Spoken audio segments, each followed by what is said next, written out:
and that it be so clear for the horse why we're doing it, and that we, at the end of our correction, we have created something better than what we started with. And so we see a little bit with this horse yesterday, that in the canter pirouettes, and this mare is just starting the Grand Prix, and she's a little bit of a hot chestnut mare, and so things like the one-time changes really started to cause her a bit of tension, even things like the zigzag, things that were coming at her fast, or the two-time changes, then now all we want to do is one-time changes. And so we have to say that there's more, in my opinion, to that problem than the one-time changes. The problem is that something's happening with the canter, right? If I'm not in control, I've lost the rideability of whatever gait I'm in. So if we make the problem only about the problem and about what is wrong, then we focus on all the time the mistake. And so for me, I try to find an exercise or something that gets to what I think is the problem without telling the horse all the time that they're bad, bad, bad, wrong, wrong, wrong. And so when I see already the way we schooled the pirouettes yesterday, I can say to myself, I see why we want to have trouble in the zigzag. I can see why we're going to have trouble in the one-time changes. And it's a little bit because she is a hot, sensitive, and a very working type of mare. But you still sometimes want to put your leg on her. You still sometimes feel she's behind you. And it becomes that leg sometimes creates tension instead of just that she's so trained on it that we get the good reaction, that we can make her quicker, but without tension, right? This is always the trouble. And we put our leg on and we don't have a mistake. And honestly, the harder, the more forward-thinking the horses are, the more they train us to not put our legs on. We go, oh look, they just go, she's so eager, this is so terrific. And now I'm gonna put my leg on for a zigzag or a flying change, and she's wild. Well, yeah, because I maybe haven't trained my leg as well as I would have on, say, a dull horse, right? On the dull horse you get on, and you say they're not sharp, so you think about your leg all the time. But it's something that honestly on the hotter horses kind of goes to the side. Yeah. And again, it becomes about making her wait, but then also holding her accountable for being on time.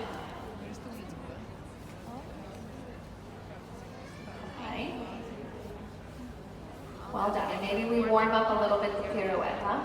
Yep.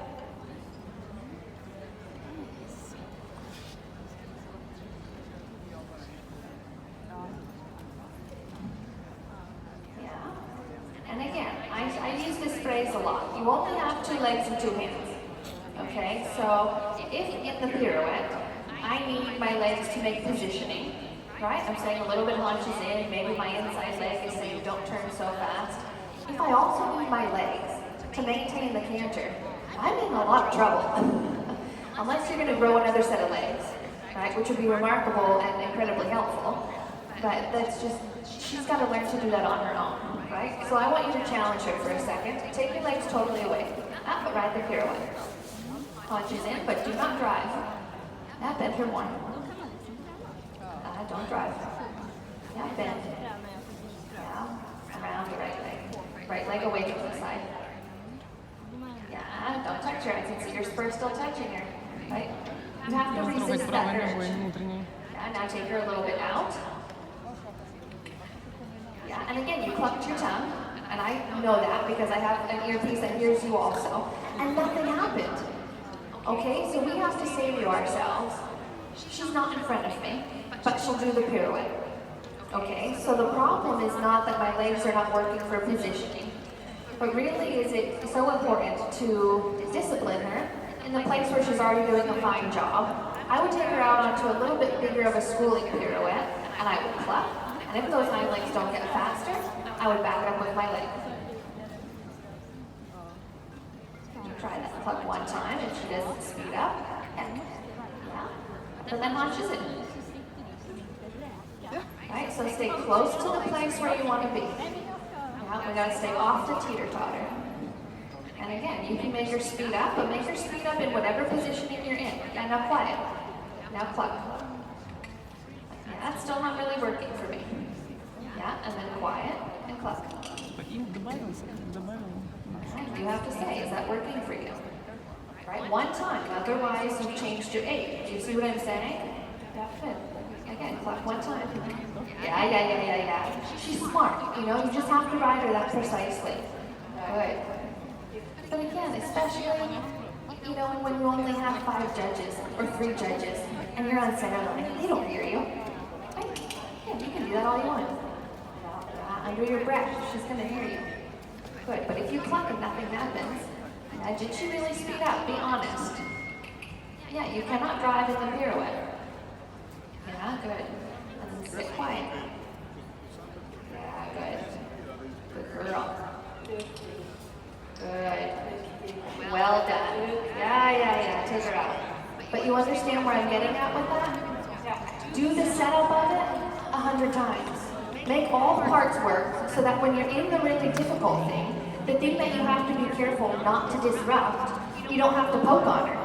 Because if you have to come strong with your leg in the pirouette, you're going to jump off your center line, right? You're going to accidentally swap leads behind.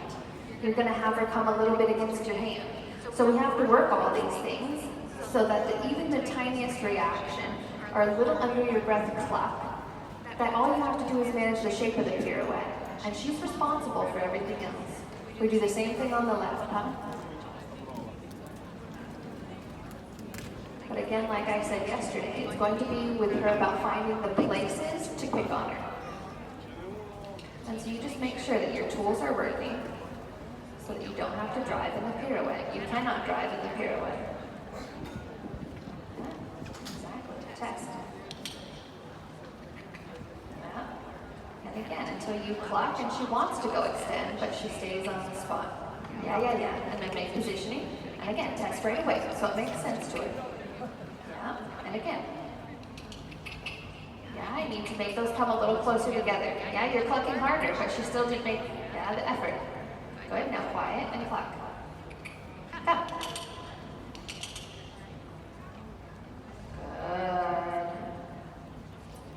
Good. Fine, test it again. Yeah, good. Yeah, are we going? And then you should be able to manage things, yeah? Now make her a little slower. Yes. Good for you, let her out. Because ultimately, when I watched your pirouettes yesterday, I see your leg coming on. Yeah, very well done. But in my head, I'm thinking, I wish she were turning slower. Right? So you have to say to yourself, I need her to think about going faster. Because in the reins, I need to be able to actually make her take a bigger, slower step. And that's the more beautiful pirouette. But you can't slow her down in the hand if you can't trust that she's going to stay quick enough behind. Very good. And we move on to a little something different. And it's up to you, but maybe if you want to go a little bit, we do with the trot. We'll show a little bit the trot to her, a little bit piaffe massage to her. Good girl.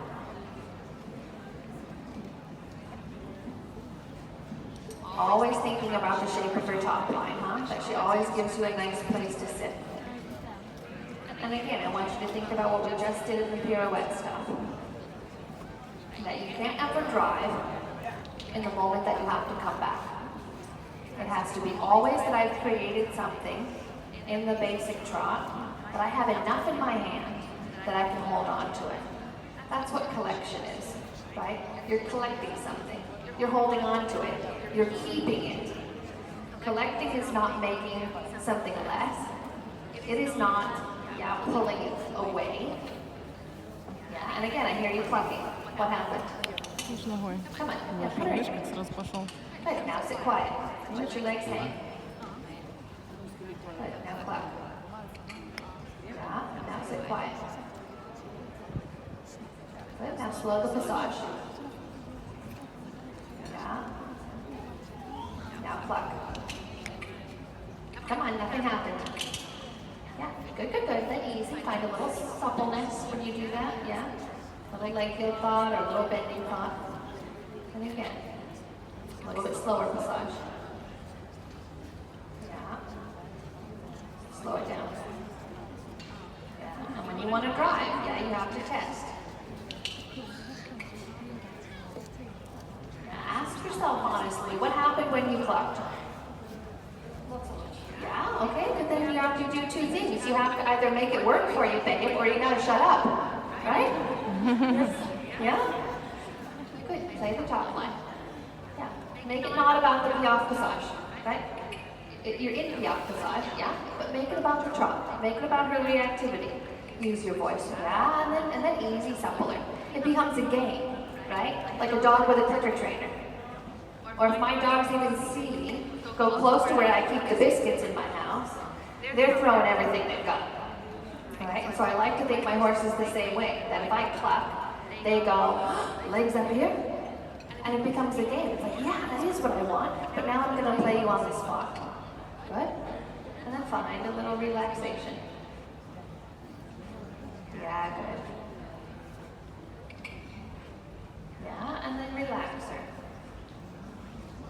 Good. And then just test the cluck. And when you cluck, expect two things. You have to expect number one, that they do things perfectly, and number two, that they make big mistakes. And you have to be prepared for both. If you cluck and she runs, then you have to be prepared not to catch her in the hand. Yeah. Yeah, and then easy. Right? Be prepared if she does the good thing, that you don't have, yeah, an accidental hand that stops her. Good. Let the legs off. Yes. That when you put them on again, the legs should come higher. Yeah, good. But that she sometimes feels she can do that without you. I always say, if I go into a movement, whether it's a piaffe or a half pass or whatever, yeah, a little play the top line soft again. And I'm working as hard as I can. That's prettier there in her neck, okay? And I'm working as hard as I can, like for a 10, and I'm getting a 6. Then I have no tools available. It's enough, yeah? Then I have no tools available to help her make that 6 or 7, okay? So at home I always practice. If I make something look amazing, then I say to myself, what happens if I do less? If I do less, if I go away even a little bit, and it makes a mistake, yeah, then I say it's not quite good enough. Yeah, good. Yeah, let her stay there. Let her make the mistake. Play the top line. Yeah, and then go away again. Yeah, go. Let her make the mistake. Take your legs away. Yeah, good. And then help her when she needs a little, but then remember to take your legs away. Supple the top line. Yeah, think about turning. Yeah, ride the top line soft. Good, and then legs away. Yeah, you made your point. Yeah. Always, always think positioning. Yes. Because again, excellent. It's always just a trot, okay? Well done. Let her stretch a minute. Okay, for me, it's so much about the horses understanding what they're responsible for. And like we said with the young ones, that's basic, right? But then we get to this point, she has to say, I'll stay here and canter. I'll stay here and canter really quick on the spot all day long so that you are available to do other things. Because you're, like I said, you're not magically going to grow another set of legs. So you have to be prepared to say the only thing, like legs can only do one thing at a time. Either they can make the shape of the pirouette, they can either make the straightness in the piaffe, or they can make the piaffe quicker. Right? So I can't do both. So you have to say in that moment, in the test, you're going to have to sacrifice one of those things. Either you get to your pirouette and you have a slow pirouette with good positioning, or you have a quicker pirouette that maybe she's a little tight in her body. Right? But so I don't ever want to go in and have to sacrifice those things. I want to go in and say, okay, since you give me this 7 by yourself, because I've set you up like that at home, now I'm going to help you a little bit because you need a little positioning. I'm going to make a little bit of positioning, and now I'm going to let you go again. And now you need a little help for rhythm. I'm going to touch you for that, and now I'm going to let you go again. So that she learns to take on more and more of this behavior. And it's especially important that now once you feel you've made a Grand Prix horse, You think, this is great, you know, my job is done, she's doing really well, she's beautiful in everything she does, but what makes that 7 and 8? Because anymore, a 7's not good enough, right? And if you're really having to help her to make that 7 a 7, your odds of being able to make it an 8 or a 9 are none. Right? And so at home, whenever I set something up for a 10, I sit back and I see what mistake happens. If I can cause trouble, then I haven't done my job. Right? If me going away causes a problem, then whatever that problem was, I say, he didn't understand, she didn't understand that she should have been doing that by herself. And sometimes as riders, we don't step back and take that break. Right? We think it's physical, we try to do so much of the job for them and to prevent the mistake. But only by allowing the horse to make the mistake and to learn the correction and to say, oh, maybe I was supposed to stay like that. Then you're available for so many other things. You can make that 8 and 9, but it won't if you don't ever step back and teach her what she can do by herself. Okay? Very, very excellent. You're welcome very much. How about you?